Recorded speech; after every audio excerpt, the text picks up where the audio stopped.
One of the wildest games I can remember, at least in recent memory in this century for Penguins playoff hockey. This is Pittsburgh Postgame on Pittsburgh Sports Live.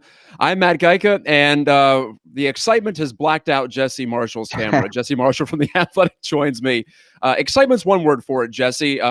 Nervousness, complete just unhingedness from Nassau Memorial Coliseum. Wild things tend to happen in that building, it seems like, even with a half-full crowd tonight. The playoff unpredictability quotient was well up into the stratosphere. So how do you even make sense of that one? Where do you even want to start with a game like that? 5-4 Penguins win, by the way, on Brandon Tanev's deflection, batted out of the air goal, followed by Sidney Crosby's save of what looked to be a short tying goal from Brock Nelson. So I guess for me, Matt, like, where are we starting? I guess we're starting with the Penguins being, wildly successful tonight for the most part anyway, and turn the other cheek and the just play mantra. That was as to me, this is just my 2 cents here, Matt, but I got a sense that the Islanders got pretty frustrated tonight. And it's difficult to chase the Penguins around and to try to navigate through their neutral zone structure. And some of the things they do, can exhaust you over the course of a game. And I got the sense tonight that, that's what that was about. And for the Penguins to not participate. And I thought the iconic moment for me was at the end there when John Marino and Matt Martin took those coincidentals, Matt. Sidney Crosby kneeling on the ice and just shaking his head. Just like, are you kidding me? And I think that's the response you have to have. And I know there's a lot been made, Matt, over the years of whether or not it's necessary for the Penguins to find somebody that can, quote unquote, respond to these situations. But the response tonight that you want is the goal from Brandon Tanev. That's the response that, affects the outcome of this series. So for me, that's firmly the side of the coin I've always landed on. We've discussed that, you and I, before. I think that's the story of the night for me is sort of them, kind of pushing through and coming out on that the other side. My thought coming into this series was, well, if the Penguins are different this year, if they're better equipped for the playoffs, however you may think that's defined, whether that's mentally, physically, tactically, whatever, then we'll find out pretty quick in this Islanders series, because the Isles make you earn it. And, well, for better or worse tonight, because there were a couple moments there I felt in the third period that the referees just allowed the Islanders to dictate this game being dragged through the mud. And the Penguins still persevered. So a huge test being passed. Yeah, game 2 was a test for sure, to rebound from a disappointment in game 1, a game that they probably should have won, could have won. Hey, there's Jesse's video. It popped up. All right. He's with us. But this game was even more of a response type of a situation, or a lack of response, like we've seen in some other playoff series recently. So consider that a test passed, even if they're just halfway to getting through to the second round. And the first round, Jesse, it's always amped up emotionally. Players are pretty fresh. They're excited. The adrenaline is really surging. And we see that again here today. You just have to persevere through the madness. And the Penguins did that. Jeff Carter scores the power play goal right after the Islanders get back-to-back tallies to tie this one up. So another potential moment for deflation, but instead the Penguins channel that frustration productively. So that's my takeaway from this game, is that they didn't get sidetracked. And remember the first Stanley Cup run under Mike Sullivan, it was just play. And for a while they got away from that. For a while, even their general manager lost his way on that. Ryan Reeves' acquisition being one of them. But you know what? You don't get anything for standing up for yourself. You do get things for scoring more goals than the other team. It's exactly what we got tonight. And I mean, look, I'm officiating aside. I mean, you have to kill. Everybody's going to end up in a situation, Matt, in the NHL playoffs where they're in the box, and for a reason that they deem unnecessary, right? But that one tonight was just mind blowing to me. I felt like putting all 5 guys in was such a cop out, Yeah. for a situation that they had let completely get out of control. That aside, though, it was a little disappointing tonight to see the penalty kill take a little bit of a step back, for looking for areas of improvement that could be had out of tonight. Yeah. That's probably one. But anytime you have those emotionally charged penalty kills, they have a tendency to involve a little bit of either puck watching or chasing, Matt, one of the combination of the two. And I think he got a little bit of both tonight from those circumstances. The crowd was jammed up. It was just a tough situation to be in. But I mean, again, like you said, at the end of the day, the Islanders can try that again on Saturday. And if the Penguins keep the same response, Matt, I don't expect the result to really change all that much. And I think what you're seeing is them exercising a very important ghost from times past. Not only one of kind of feeding into this nonsense, but I think another of just downright not really being able to beat the trap and kind of finally figuring that out too. What did you make of the return of Yevgeny Malkin tonight? Not as much ice time as we're used to seeing clearly, but that's the blueprint to get him back and to have Jeff Carter be the third line guy. And it worked out tonight that Carter was on the first power play unit because of all those penalties that were issued midway through the third. But still, Malkin back in all of his regular places. Do you think he's anywhere close to 100% right now? No, but I actually thought he looked pretty good. Better than I think I was expecting for a guy who just took line rushes for the first time today. A little ginger defensively, Matt. I kind of got the sense that there were situations where he couldn't turn or pivot or maybe like plant in the way that is natural for him. He was taking some long turns, if that makes sense. And I think that hurt him a little bit defensively. But I was pleased. I'll tell you, I was talking to Rob Rossi about this during the game, Matt. That pass that he made to Jason Zucker is a lot more difficult than people will give him credit for. That's a vision in hands pass. And, it's quite clear to me from watching that neither one of those faculties have diminished for him in his time off. And you talked about the penalty kill. So the power play gets one on that disjointed effort in the third period. They had a decent effort in the first period too. And I hate to break it down to special teams all the time, special teams and goaltending, but it's probably going to be a tight series like this the whole way. So is there any sign of life that you'd like to pluck out of this game and point to and say the Penguins can take that forward for the power play, which hadn't scored in this series prior to tonight? Probably just scoring is the takeaway, man. I still think for me that the biggest problem they're having right now is finding their way into the zone.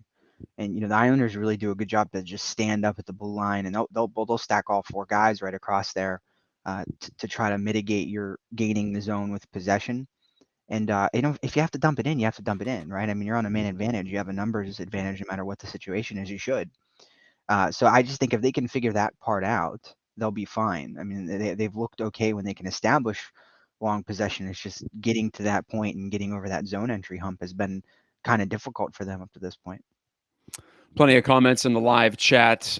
Gaming with Geo, who's been a regular follower of the show, says, not sure why the Isles even got a power play when there were five guys in the box. Guentzel got the extra minor there. And Jesse, you discussed the fact that it was a cop-out to throw all those guys in the penalty box. And I agree. That really affects the play, first and foremost, for both teams. But the Islanders started that scrum, and somehow the Penguins get one more penalty out of the situation. So it was a combination of things, because I feel like a lot of times there's the artificial even up situation there. And that time there was the completely made up, it felt like, extra penalty tacked on. And what a coincidence. It goes to the team who's trailing by one goal in the third period. So is that what you maybe justify or explain that by? You can't justify it, but you explain it by that whole game management theory of NHL officiating? I hadn't thought of it that way, Matt, but it does make a lot of sense. I thought what you might see happen would be Guentzel get one, maybe get two, but Brian Dumoulin get let off the hook, because I thought he kind of just got ragdolled in that scenario. And I know he ended up on top of someone, but there were no punches thrown him. It was more of like, he didn't want to be, underneath the chaos. So I guess it kind of shocked me that that decision was made. You can see it on Dumoulin's face when he was going in the box. He was like, I'm not wrapping my head around this one, but that's just a game management thing to me that doesn't make sense, and it's unfortunate. It always is the case, Matt, in the NHL, that the second action or the last action is the one that gets caught by the officials. And in this sense, it was Jake Guentzel making that slash on the way to the box. Eyes on it, everybody's eyes were on it. There was no getting away from it. It was a moment of frustration for him that unfortunately got caught for. The Islanders, I hate to say it, identity line, quote unquote, lame nickname. Gosh, if you're defined by your fourth line, what are you really? But I guess that's what they are. And it's been the case for a while. And it's gotten to the playoffs the last couple of years. Hockey team, Matt, is the answer to that question. Yeah. By the way, Matt Martin, I think the only Islander left from the the brawl 10 years ago. Mm-hmm. Of course, he went to the Maple Leafs and then came back, but he's still that one guy. He still triggers me in that way emotionally. I was flinging expletives at the TV screen. My wife wasn't very pleased, but at least the kids were in bed, so good. justify it that way. But is that fourth line a legitimate? Mine's too young to learn words yet, so I'm still good there. I got a couple more years on that one. Yeah, that's the best part of having a really young one is it doesn't really matter. That's true. At this point. Congrats on that, by the way. First time on since becoming a daddy. So and to you, my friend. Thank you. Yeah. Hey, I'm just glad that we got to talk to you because you were saying overtime might have prevented you because you're on baby duty. Not gonna make it through this whole segment. There was no chance. She's still asleep now by some miracle. Yeah. Well, hey, we'll try to make it as productive as possible. Jesse Marshall of the Athletic Pittsburgh joins me here. Where was I going with that? Yeah, the fourth line for the Islanders. Have they been a legitimate concern here, or has it been a little bit of luck? The tying goal for Clutterbuck goes in off his pants. The shot's going wide, but I guess they're still getting to the crease. And whether it be the Penguins unable to protect their goalie or the officials being unwilling to protect the Penguins goalie, it seems to be, at least in this game, that was a huge issue for Pittsburgh. Yeah, and I thought I know a couple people were saying on Twitter too, they wanted to have a review done of that fourth Islanders goal for a potential interference call, but I kind of felt like Tristan Jari initiated that contact and probably was, trying to play like a football keeper there, Matt, and come up over top the pile to glove it out. But yeah, I mean, I even think back, for me, Matt, if you look back at game one and some of the goals that Tristan Jari would have certainly wanted back from that game. You look at tonight and some of the circumstances he had to fight through and some of the things that went in and how they went in. You get the sense that, things are normalizing in the goaltending position 100%.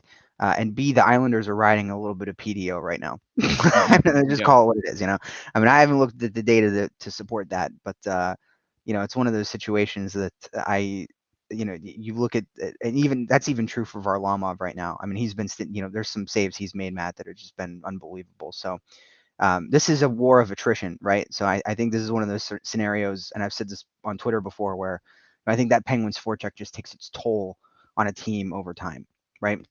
And I think we're going to see it continue to wear on the Islanders. I wouldn't be shocked if they continue to find their way into the slot in high danger areas because, they're really, I think, Matt, striking before the Islanders have that opportunity to establish, right, and build that house in front. If they can continue to do that, I think that frustration is going to continue to boil over for New York, and maybe not in a good way. Did you see this series change at all tactically in this game with the Isles having the last change, which, of course, dictates some things, also the emotion of the home crowd, too. It was a little bit lower event in the first two periods. Third period got nuts, of course, and the goals were flying in left and right at both ends. But how did you see it from a game flow perspective as we shifted venues here? Pretty much the same as the first two. There was like this interesting, I don't know if you want to call it banter, Matt, from Barry Trotz, where he was asked today if, what his plan was, essentially, and what he wanted to do line matching. And he said, Mike Sullivan seems pretty keen to get Teddy Bluger out there against Matt Barzal. I heard that too. Yeah. And you kind of wondered what he was going to do, and he was okay with it. He didn't try to get away from it. He initiated that matchup a couple times, and to the Islanders' benefit, they ended up winning a couple of those shifts. So I think we're kind of at this point, Matt, after game three, it's more of like a run what you brung, right? Mm-hmm. You have what you have, and I don't see either one of these teams making any switches at this point. I think that the one sentiment I picked up today from Islanders writers and fans that I was intrigued by was a little sense of frustration. And this will sound familiar to Penguins fans who were probably, echoing this over the course of the last two postseasons, but a little sense of frustration, them trying to skate through the Penguins trap and not successfully doing it and sort of being adverse to dumping it in. And I think that's a story for me going into game four. What style of attack do the Islanders choose, and do they stick to trying to skate it in? And because it hasn't really been working for them all that well so far at even strength. So that's where my eye is for this next one. Yeah, I know the Islanders were not happy with their effort in the third period of game two. You know what, though, in the third period tonight, they were creating off the rush. They were creating off the dump. There was a lot there. I don't even know what to make of that third. It's one of those games that just gets unhinged, and players start running around a little bit. Players start puck watching. There's a combination of freezing up and also trying to do too much, maybe from different players on the ice at the same time. Not a great combination. Some more comments here. on Jake Guentzel, who got one deflection in the third period that nearly went in, but doesn't seem to be his style of series. I guess I'll put it that way. But I'll also say that much like Jason Zucker, the hands are there, especially with Guentzel, the ability to find the soft areas and all of a sudden pop one in out of nowhere is certainly there too. So I wouldn't necessarily say it's been a hugely disappointing effort from Guentzel, because it doesn't take much from him, does it? No, I think tonight was a rough one for him though, Matt. He's taken a beating in this series, and you know, there were some circumstances tonight where he peeled off a little too early for me a couple times. So I don't know if maybe he's nursing some. I don't want to speculate and like start a rumor mill up or anything, but I tonight I thought that you could see it even in the frustration of taking that penalty, Matt. I mean, Yeah. they've been on him all series long, but he's so deceptive and so good at creating space. It just takes one of those, lasers from Sidney Crosby that goes tape to tape for him to get his way back into it. I think you probably say the same for Brian Rust right now. The most that I think we probably noticed Brian Rust tonight was in the scrum. That top line, I think, has got to find a way to extend their time in the offensive zone and just build more out of those shifts, not be so one and done. I thought Sidney Crosby was brilliant, by the way. I thought his motor was going tonight, and I'm kind of shocked he didn't find his way onto the score sheet. But I'm not concerned about that line, Matt. I just think tonight was one of those ones where the Islanders were just draped all over them. Just a quick check here. It looks like Sidney Crosby was the only Penguins forward above the break-even point in shot attempts for and against. No, actually, it was Jared McCann, Brandon Tanev were a little bit too, but Rust and Guentzel right around the break-even point. Really an even game, and it's been an even series when you look at shots for and against, attempts for and against. Second straight game, the Isles had the edge in high danger chances, though. So it's not like this is a vastly superior Penguins team in this series. You know what? That was the season series, though, wasn't it? And you detailed it in your breakdown on The Athletic, too, talking X's and O's and how the Isles had attacked the Penguins. The one thing I do notice, though, Jesse, is we don't see the Penguins shooting themselves in the foot that much. I believe Beauvillier had a breakaway in the first period tonight. It might have been in the second period.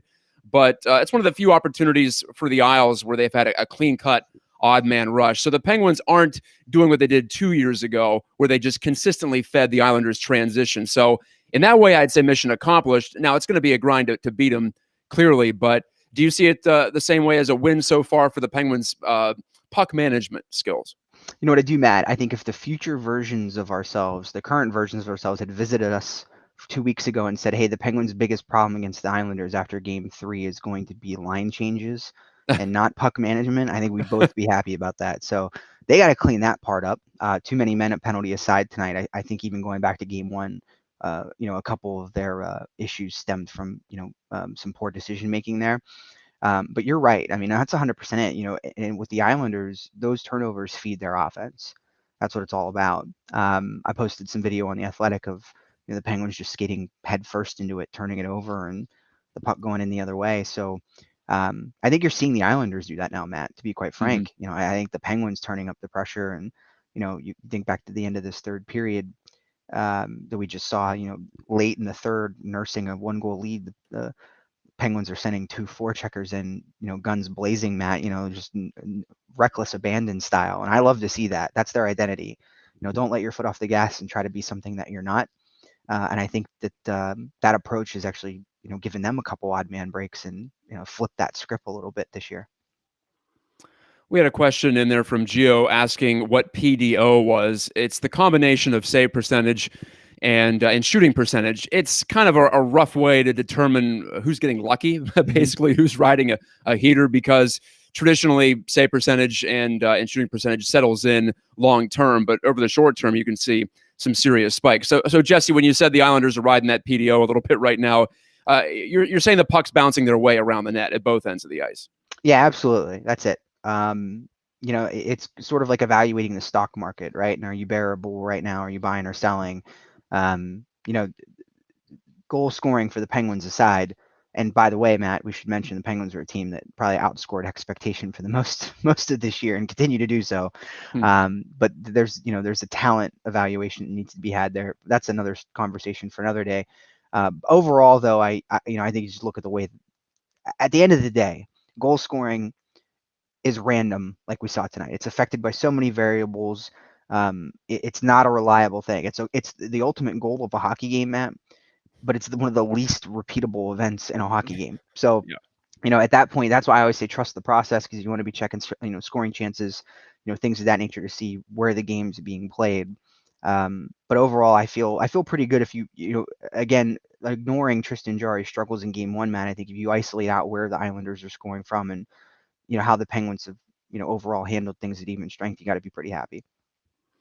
Mutations on the board, reminding folks to like and share, and also subscribe to Pittsburgh Sports Live. Please do, and sign up for those notifications so you know when we're going live. We're going to be live after every Penguins game, but into the future, that'll help you out big time. Mutation also asked how you felt about Malkin's return. You talked about that, but also some mentions about Tristan Jari. He's the hot button guy. It's the goalie in the playoffs, and we cap it off by also realizing that it's his first real playoff run. He played one game last year, but that was it. So it's his net now. DeSmith didn't even make the trip to New York, so it's not looking likely he's going to be available anytime soon. Kind of a mishmash tonight, and I thought at times he looked pretty sharp. He gets beat by Mayfield, Scott Mayfield, a noted sniper from the outside. Great shot, but still another glove hand goal. But then there were some weird bounces, maybe the bad decision to come way out on the Clutterbuck goal. Look, I'm not saying it's easy right now. The Islanders are making his life hell, and it's probably going to be the case again in Game 4 at least, and we'll see going forward. But what's your evaluation of him through 3 games after we've seen a decent sample now in his first playoff run? Yeah, I mean, I think that the story for me is how he rebounded after the first one, and I know that there was a decent amount of panic after that, Matt. But I mean, he was a better goalie than that, and he showed it all year long. And it was just one of those situations that you knew that wasn't who he was, but you just hope that it didn't continue. I thought his performance in Game 2 was A+ for me. Tonight, I thought his battle level in front of the net was phenomenal. The fact that he kept that one out prior to the long scrum that caused to all Yeah. 10 players to go to the box, that was phenomenal. To keep his glove on the ice and flush to it to keep that puck out was impressive.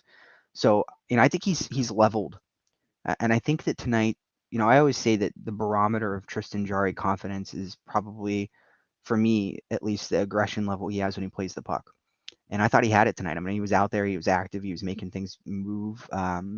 There was a beautiful play in the third period, man. I don't know if you remember, where he went down on one knee and curled his stick down to keep a puck, flush to the ice. So I think it's coming together for him. I think if you're looking for an evaluation of his game now, I think confidently can say that he's found his level. A few more minutes left here with Jesse Marshall as the Penguins take a 2-1 lead in this series. Incredible game. Jesse, I tweeted kind of tongue-in-cheek earlier this afternoon that we're going to mix in some sober analysis with some irrational playoff emotion. How do you react to games now? Because you and I both have had some professional experience covering the team. For me, it was always kind of weird when I was there in the press box, especially because I grew up cheering for this team. So it's really strange. And now you write about them, you break them down for The Athletic too. So how much fan, I guess, is still left inside you? And does it come out in games like this one? I don't think you ever really get rid of it. You know what I mean? I think back to how I acted as an 18-year-old and think like, wow, like how much has my life changed? Being down in the student rush section, during the X generation. But I think there's a level of objectivity, that comes with, for me anyway, and this year obviously being what it was in the regionalization, Matt, and not having a vote. But I think I try to represent the Pittsburgh chapter of the Hockey Writers Organization as well as I possibly can. And I think to do that, you got to unplug, to some extent. I think that I still have an office full of memorabilia. I still, I think back to 2016 and 2017 when they won the Stanley Cup. I think we were all still, a crazy emotional mess. But I don't think you wake up the next day with as sour of a taste in your mouth when you have a job to do, and like you got to produce content, right? So that kind of, to some level, probably supersedes, some of those hangovers and the highs and lows sort of just become, I think, more mellowed out. I think for me, having kids as well That's another one, calms me man. down a Yeah, bit. I've learned that one. I've learned that one quite a bit in the last 5 weeks. Yeah, and well, now the coolest thing for me is Lucas, my older son, is 4.5, and he just wants to watch all hockey, play knee hockey. He slashed and shattered my watch, so that's why it's gone right now with his knee hockey stick the other night. So that's been cool to rediscover the game through his eyes, and Yeah. I hope you get that opportunity too as well with your daughter, and who knows if you get the chance to have another one down the line, not to press the issues No, you're good. too much. I'm looking forward to floor hockey. That was a staple of everybody's childhood when you grew up a hockey fan. So, um, she's a feisty Aries, man. I have a feeling she's gonna be a little bit of a goon. So I'm gonna have to watch out. I'm not gonna wear my watch. That's good advice. I'm gonna take it off before the floor hockey starts. Yeah, RIP Apple Watch. I like that thing, but Oh, it's deceased at 3 years. Hey, we have one of our frequent guests, Conrad Waite, commenting through the Facebook. It's streaming out through my account there, Matt Gajtka Media. The head coach of Duquesne Hockey wants to know thoughts on the Penguins' resiliency. That's kind of been the theme of the show here. I think that's how it feels like to me. He wants to know: do you think we're in for a long series? I predicted Penguins in 5, I think more hopefully than anything. I just thought they were going to be able to win the close games, and well, they've done it now 2 out of the 3 times. So there's that. It's an obscenely short sample, obviously, and these games could have all gone the Islanders' way. They could have all gone the Penguins' way too. So I don't know if there's really any vindication for me for picking the Pens in 5, but are you feeling like the Islanders are going to have a really significant pushback here? Can they go to anything else, I guess? Can they make any adjustments, or are they just going to keep doing what they do? I have a feeling you're going to say the latter, but I guess the playoffs always have surprises, don't they? I'm gonna stick with the latter, Matt, just because of Barry Trotz and that being, his identity being so firm there. I don't expect them to sway with that, because what's the alternative? You're gonna try to play fire wagon hockey against the Penguins? Yeah. That's not gonna work. Not with that lineup. You don't have the star power to do that. Maybe you lock it down even more. Maybe we see them shell up even more, Matt. There's a possibility that maybe they go into even a bigger of a sort of a convergence on their own net, so to speak. That's the only real option. I think they'll probably try to continue with some of the shenanigans. I don't think that's going to change. But I think if the Penguins can, continue the status quo, I think we've seen them be the better team at the majority of even strengths in this series. What do you think overall of the Islanders' brand of hockey? Barry Trotz had so much success in Nashville, getting that team to the playoffs, but not going deep in the playoffs. I don't think you can really fault him for that. He gets the Caps over the hump, then departs. Is this truly anti-hockey, or do the Isles get a bad rap in your eye? Because I know you appreciate good coaching, and Barry Trotz is certainly an effective coach at the NHL level. So I'm very curious what your thoughts are subjectively, not objectively, on the Isles and what they do. I don't think it's anti-hockey, Matt, because of the kind of opportunities it generates for them. Like, anti-hockey to me is more of like I'll just call out Guy Boucher for a second and like throw a 1-3-1 at I think back to when he brought that system in, the Flyers kind of made fun of it, in a national television broadcast because they weren't forechecking at all. That is anti-hockey to me. Not even having a presence up ice.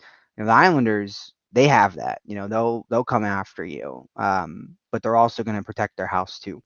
So it's smart, for Barry Trotz. He has built a system that I think is perfect for the roster alignment that he has, and it works really well, and gets them probably some results that you wouldn't think they would get based on the on-paper matchup.